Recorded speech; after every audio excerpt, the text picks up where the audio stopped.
I made a lot of money. I fixed a lot of needs. I made a lot of money. I fixed a lot of teeth. But where did all my money go? I sold to the wrong DSO. The DSO, it took my business, my real estate. The DSO, I lost my freedom and now it's too late. Where did my freedom go? To the wrong DSO.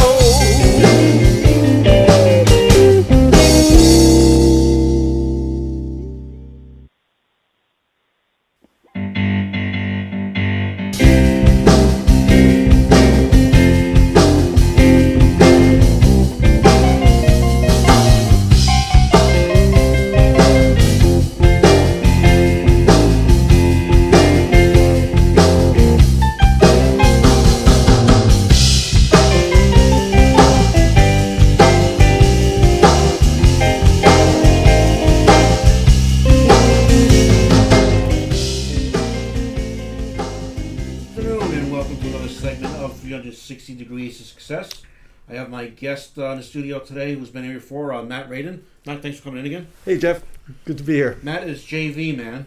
We had a great show the last time he was on, and we're going to talk about pretty much the same topic, but kind of a little more detail for everybody. And Matt, tell everybody, what is Liberty Minded Coaching for dentists? Well, when you hear Liberty, think about Liberty Group. That's my company, Liberty Group, and our goal is to never start again. So when I'm always looking to put together people into joint ventures, managed joint ventures, and Liberty Minded Coaching for Dentists is a managed joint venture of coaches. And we're focusing on helping dentists to achieve financial freedom. And so the big topic that we're going to be discussing today is about dental support organizations, because a lot of dentists are achieving financial freedom with the right DSO, dental support organization, but a lot are actually losing it to the DSO. So that's what we're going to be here to talk about. And there was a group of coaches that we've put together. One who's really been experienced in the DSO area is Derek Leonard, who you're going to be meeting in a few minutes. Okay, great. And you talked in the past, like before the show, we were talking about Liberty Business Advisors. Can you talk a little bit about that, what that is? Sure, and Derek is involved with that too. Business Advisors is like a group of brokers, okay? Because, you know, if you're a dentist and you own your practice and you own the building you're in, well, one is a business broker and the other one is a real estate broker. And then you want to have financial freedom, so you want to buy some annuities, and that's a life insurance broker. So what we did is we put them all together in a way that gets the best result for the client. And so Liberty Business Advisors, again, are brokers and business advisors, consultants, includes lawyers and accountants, people who absolutely need to work together better to help the client to achieve the results they're looking to achieve. And in this case, it's financial freedom. Right. And we have another guest in via phone, and that's Derek Leonard. Derek is a DSO expert for LMC and LDA. And Derek, can you tell us, how the wrong DSO and business brokers and other factors can prevent you from achieving financial freedom? Hello, everyone. My name is Derek Leonard, and a dental service or dental support organization is just a service or support system behind the dentist or in partnership with the dentist, the doctor, intended to maximize profitability through non-clinical efforts, usually multiple locations, and each one of the owners, which is a practitioner, a group, or a private equity firm, it allows them to be in multiple locations at the same time, and oftentimes they'll have instant access to financial and statistical data, which helps them to identify internal control weaknesses as well as identify areas of opportunities. Great. And Derek, what are you doing with your Liberty Group joint venture? Well, my core competencies is kind of threefold, and one of the things that I do is a business or a practice broker. My broker practices, which in layman's terms, it's generally just a real estate agent for dental businesses. A professional liaison responsible for the well-being of both parties. As well, I coach the practices and prepare them for the sale to the DSO, and that's simple. I'm just dedicated to the growth of the practice, Collections minus expenses equals profit. So my goal is to increase collections and decrease expenses. That helps to generate more take-home money for the clients at the time, as well as to increase the value of the practice. The final step that I do is kind of to coach the investors who are not dentists and want to invest in dental offices and get DSOs to a point where they're selling at 5 to 10 times their earnings or more. And just real quick, over the past decade, investors, private equity firms, and even more business-savvy dentists have all taken an interest in the DSO model. And it's quite simple why they do it, and it's just to generate more wealth. Generating more wealth is always a good thing, right? And have you been involved with DSOs in the past? Well, I like to think that I was a part of the pioneer of DSOs. I was a part of a group that ultimately became worth over $1 billion on the New York Stock Exchange. And luckily for me, I was in charge of a group that managed well over 1,000 locations throughout the United States. So I learned a lot there. But the current team that I work with, we're actually responsible for more than a couple hundred offices today. That's really impressive, Derek. And how are you partnering with other Liberty joint venture members to help dentists achieve their financial freedom? Well, Matt and I and the team were talking this morning, and I mean, it's just a phenomenal place to be. And we all generally bring our areas of expertise to the table and add that cohesiveness and that synergistic approach to benefit the doctors even more. And do you know any dentists personally, who sold to a DSO and what their experiences have been or what happened? Absolutely. Yeah, I've been around. I've been doing this for a while, so I've been a part of several transitions. And as Matt was saying, a lot of them work out, but a lot of them don't. I mean, you have positives and negatives on both sides. Some of them are very happy with the transition and what happened afterwards, but there are some that wish that they had gone a different route. Okay, great. And I myself also have been working with Matt for almost 3 years now. Yeah. So Matt's done some great things in areas that we're working on too. And Matt, can you talk about what Total Smile Protection is? Is it a DSO or what is it? Well, it's a planned DSO. We have been putting together the right team. So, for example, right now with Derek, we're working on about $25 million in listings, dental practice listings. And each one is coming through a different member, whether it's a hedge fund member who's a JV member. Everybody's a JV member I work with, including you. So we put this JV together today in a way that enables us to share the cost of, about $30,000-$40,000 in coaching that we're getting from a master international coach who's part of our team. And then we have a hedge fund member of the team, and Derek's the expert on the DSOs, and we soon expect to be adding another coach who's a clinical expert. And so the goal here is to put them together in a way that we create this central body of intellectual property, think of franchising, but in a way that nobody can really touch what we're doing. So that's the power, is by helping people to create this one place. That is Total Smile Protection. It's both a DSO and what we're calling an un-DSO, because the DSO is a legal definition. In fact, Derek, can you explain a little bit? What is the legal definition of a DSO? Like, when do you need to file as a DSO or comply with the laws? What's the dividing line from your experience? Believe it or not, I mean, a DSO is nothing more than multiple locations. So if you have more than one location, technically you're considered a DSO, and by definition, the dental boards don't get too involved on the non-clinical side. Their concern is the patient care, so they don't. I don't want to say they don't care, but they don't get involved with multiple locations. As long as there is a licensed practitioner that's looking out for the best interest of the patient, they don't necessarily get involved with the financial side of things. So you don't have to submit a request or anything to be a quote-unquote DSO or un-DSO or franchise. Well, as long as there's a doctor of record that's being responsible for the providing quality patient care, that's really all that matters to the dental boards. It's interesting because, Jeffrey is a mediator, and wherever I choose to have a mediator versus an attorney handle a problem, I always go to a mediator because they're neutral, and the job is to create a solution. But there's a tremendous amount of legal work regarding compliance based on each state's laws. Like, some states say that a non-dentist can own a dental practice, and other states say you can. So there's a lot of differences in laws, and that's part of what Total Smile Protection does, is coordinates all the lawyers in a way that we can start to centralize how that legal work is done and get the mediator to solve more problems and figure out the solutions. Because I was told today that one of the experts had a room of 5 lawyers who specialize in DSOs, and they told him he couldn't do what he wanted to do. And I know that the 4 of us working together can clearly solve the problem. It's just a question of how, and it's always, a question of money, but the problem can definitely be solved. And that's what, so Total Smile Protection is a DSO. It's an un-DSO doing things that you might want to avoid doing in order to be characterized as a DSO.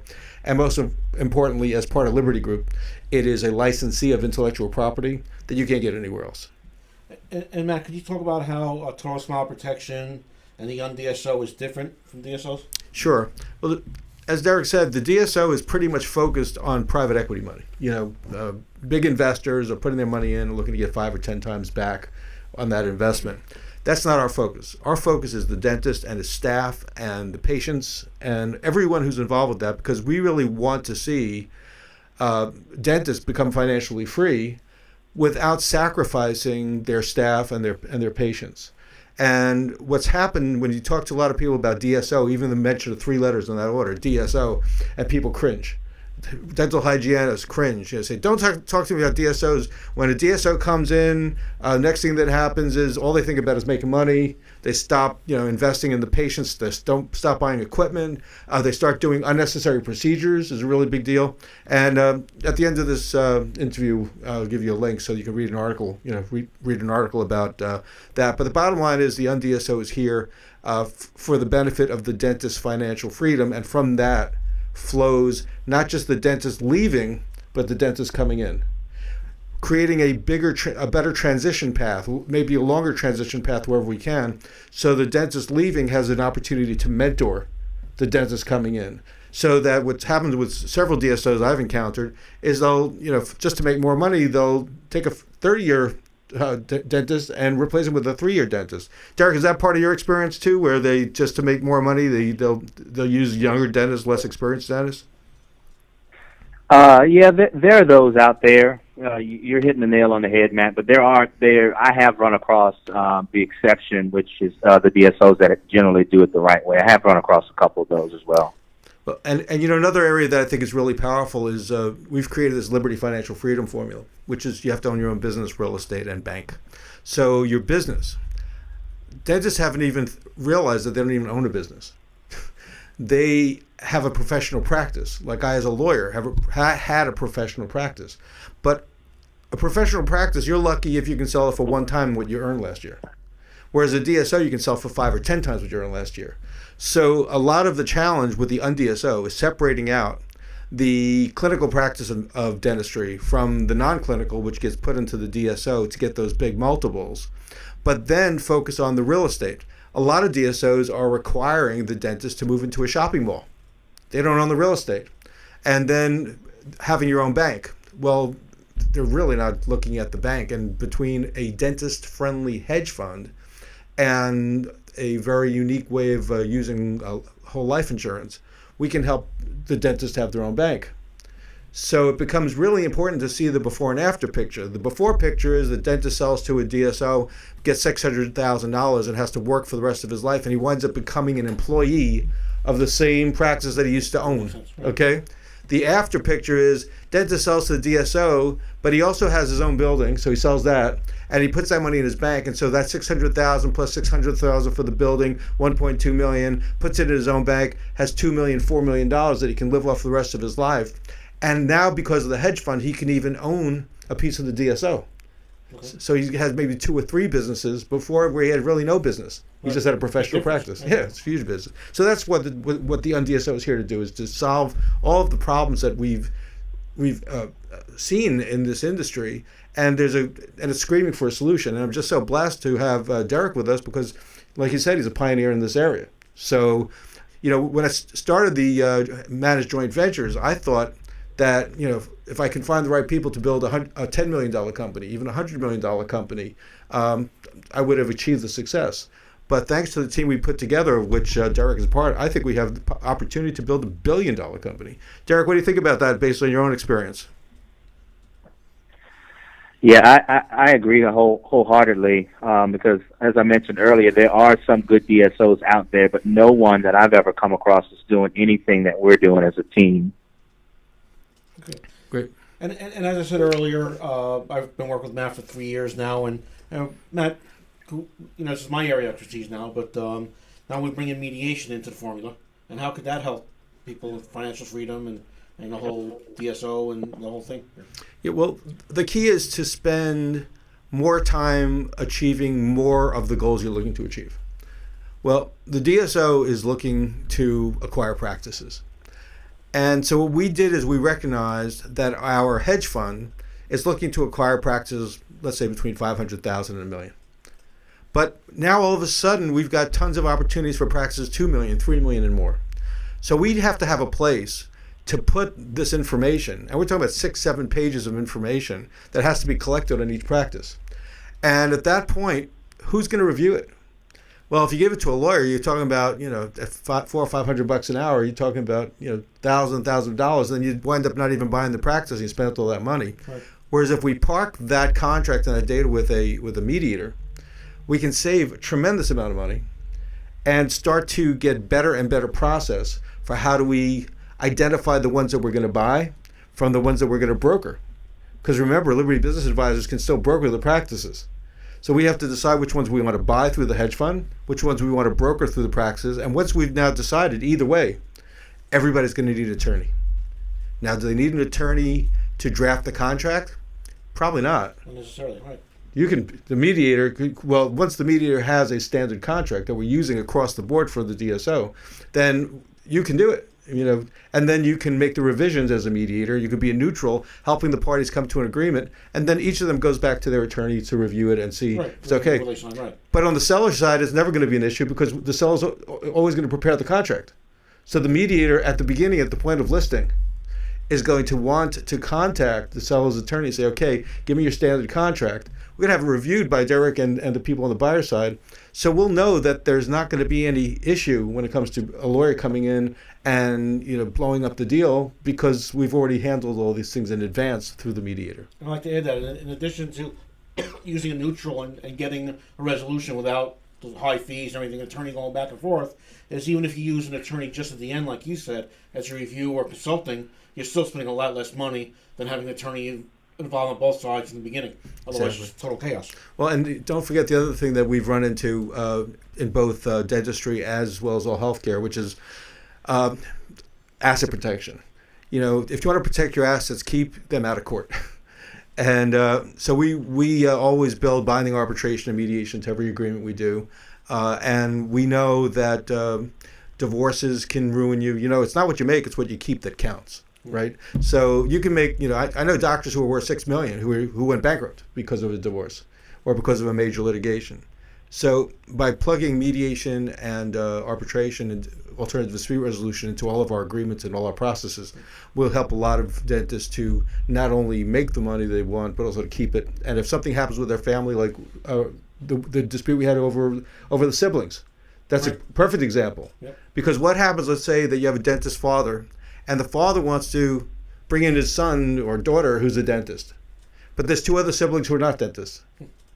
Well, so now is it going to be, oh, Dad, you gave everything to Danny Dentist and you didn't give it to the other kids? Well, that's a perfect example of something where if we provide an advanced mediation, we can even keep families together. When you talk about it, extending and assets and burning money, and it's kind of just a hair off topic, but it's relevant. I met somebody a month ago. He was married 2 years. They had a child together. He had a business. His divorce lasted 8 years. And the numbers that he spent on his divorce is crazy. So there's a perfect example of something that could have been resolved probably in a month or two. But once you get attorneys involved and they see the net worth, they see where the money is, then there's kiss it goodbye. So, but in this case, there's so many hundreds of millions of dollars involved that whoever figures out the best process for identifying the practice, contracting to tie it up so that you can buy it, and getting an exclusive agency done with the broker, and moving that thing along from being able to find the practice for sale to finding the buyer and put it together. The more we streamline the process, the more valuable we are. Hey, Derek, do you have anything to add to that? No, I think you hit the nail on the head, Matt. That's perfectly. That kind of summarizes everything that's going on. Great. And Matt, real quick, can you give an example on how you're working with Derek to help a dentist, Dan, to create his transition plan? Yeah, well, like I said, right now we're working on like $25 million of practices, and we just got one in Hawaii. That's sort of a pretty great thing because part of this is always about lifestyle. So if I can help a dentist to spend a day a month in Hawaii during the cold months, that'd probably be a good lifestyle play. But anyway, this is a good example of lifestyle. Because let's say we have a dentist who wants to be out in 2 to 4 years. Still loves dentistry, still wants to do some dentistry, but he doesn't want the overhead anymore. Doesn't want to run a business, doesn't want to be responsible for everything. So he has a son, and he wants to help the son take over the practice. So the first thing we want to do is do a coaching arrangement with our coaches and do everything we can to get him from where he is now to where he wants to be. So when he sells it, he gets the money he needs to be financially free. Because right now he may only be halfway there. So he needs to be coached to get there. Now, part of what we can do for him is sign a exclusive agreement for brokering for the next 2 to 5 years so that this way we can share in the benefits of helping him to achieve his goals, of helping him to achieve his financial freedom goal.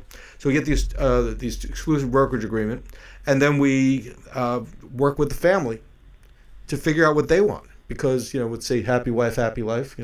So make sure that it's just part of the issue. But at the end of the day, Derek is going to wind up getting that client along with 3 other coaches, who can get that person. First, they're going to have a clinical coach to make sure their practice runs perfectly well. Then their business coach to make sure that they're in a position to double and quadruple their practice, and then their DSO coach will prepare them to ultimately sell to the DSO, and that would be Derek. Hey, Derek, when you're selling when somebody's selling to a DSO, how do you help them in terms of the coaching? What do you do for them to help them to prepare to sell to the DSO? Well, it goes back to what I touched on earlier. It's simple mathematics. Profitability is just collections minus expenses. So we want to get in, and we have the secret sauce to increase collections, and of course we take a look at the financial statements and figure out where can we reduce the expenses, ultimately improving the profitability, the EBITDA, which ultimately gives them a higher value for the practice. And it goes back to what you were saying earlier. They may not have been at that financial freedom point earlier, but by us coming in and improving the practice and getting it to a certain valuation, that may do the trick as far as getting them to that financial freedom number that we're looking for. Great. And in regards to selling to DSOs and so forth, there's also that danger of selling to the wrong DSO. And how do you prevent that from happening? Well, in order to learn more about that, we have an article called How Dentists Can Avoid Losing Their Financial Freedom by Selling Their Practice to the Wrong Dental Service Organization, or DSO. And you can just go there, start your education by going to www.un-dso.info and download the article to get some information. There's the blues song you heard at the beginning of this, and you're going to hear it again when we exit, is actually, I wrote that, and I'm singing it. And I really feel in my guts that a lot of doctors are singing the DSO blues, and we can help them. And if you listen to the words, it'll remind you that you made a lot of money and you fixed a lot of teeth. So that means you helped a lot of people, right? You helped a lot of people, and all of a sudden your money went away, right? Where'd it go? To the wrong DSO. And they said the DSO took my business, my real estate. Remember the financial freedom formula. You need your own business, real estate, and bank. And remember, dentists don't have a business. They have a professional practice, but they usually don't have a business unless they're part of a DSO. Like Derek was saying, 2 or more offices. So unless you have 2 or more offices with a central management team, then you don't have you don't have a business. And the wrong DSO, the wrong business, is the business that's not looking out for you, for your financial future. So that is the wrong DSO is one that doesn't look out for your financial future. Then once you see it is worth looking out for your financial future, the next question is, what about your staff? Now, there are some of our coaches that specialize in helping the dentist to plan a compensation formula so that, let's say he doubles his practice next year. Well, part of that is because the staff did their job. So there are formulas for letting that staff participate in some of that profit that they participate in. It's extremely important that they know that the dentist cares about them, or they're not going to want it to be financially free. Well, they don't care, right? You got to make sure that they care. As Zig Ziglar said, people don't care how much you know until they know how much you care, right? So they got to know that as a staff, they care about them. And everybody wants to know that their dentist cares about them. When you let somebody inside your mouth, you better feel good about the person who's sticking his hands in there. And I know that a lot of the staff hate the DSOs when they're finding that they're being constrained in their ability to deliver quality care. So that's all wrong, and we're correcting it. All right, Matt, real quick, and Derek, thanks for coming on today. Matt, if somebody wants more information about DSOs or managed joint venture, how can they reach you? Well, if you just want to read the article about selling to the wrong DSO, just go to www.un-dso.info. So that's that. If you want to see what we're doing with managed joint ventures and how we're actually creating businesses like this by tying 5 or more people together and doing things that we could never do on our own, because I wouldn't even know where to begin creating my own DSO. But now we are not only creating it, but we have a clear path to building, $100 million, $1 billion business that I never even thought of because of this collaboration. So that is libertyneverstartagain.com, www.libertyneverstartagain. Liberty Group is the company, Never Start Again is the mission, and my email address is matt, M-A-T-T, at libertyneverstartagain.com. Well, thanks again, Matt. Thanks for coming on. Thanks, Jeff. Thank you, Derek, for coming on via phone. That concludes another segment of 360 Degrees of Success. See you everybody next week. Take care. Have a good week. Thank you, guys. I made a lot of money.